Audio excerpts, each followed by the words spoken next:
A key part of that work has been the OCC Fintech Charter. You recently announced that you would be going forward, the agent would be going forward and thinking through and implementing that charter. What was your thinking process like? What led you to that decision, and what can we expect to see in the immediate term? Sure. Well, under Comptroller Curry, as Chris mentioned, in this very room, Comptroller Curry announced that he was going to pursue the OCC's ability to issue what they call a special charter under the national banking system. And when Comptroller Curry first brought that issue to the forefront, there were probably hundreds and hundreds of companies that thought they wanted to be a bank.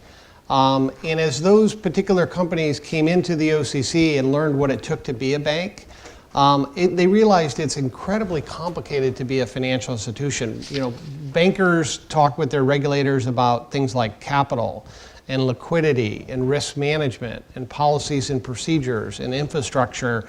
And when you think of most fintech companies, you couldn't be more, on the other side of the horizon, so to speak, where they are time to market, solving solutions, bringing opportunities to both consumers and businesses, disruption. And so what we've kind of learned over the last couple of years is there are a lot of companies that have the ability to offer solutions for consumers and businesses, but they don't necessarily have the infrastructure and processes to be a financial institution. And so of those hundreds and hundreds, the trend that we see now is most of the discussions that are occurring with the agency is, how do we partner with a bank? How do we bolt on to a bank system?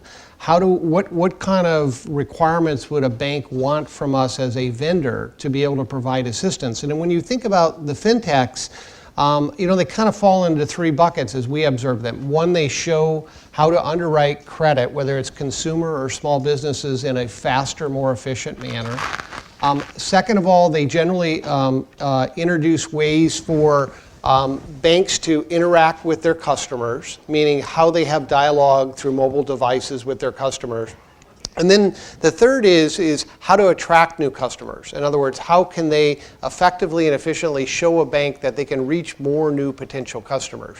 And so what we've seen now is fintech companies are really starting to say, we have these great resources, we have these great tools that we can deploy in the financial services industry, and so how do we align with that?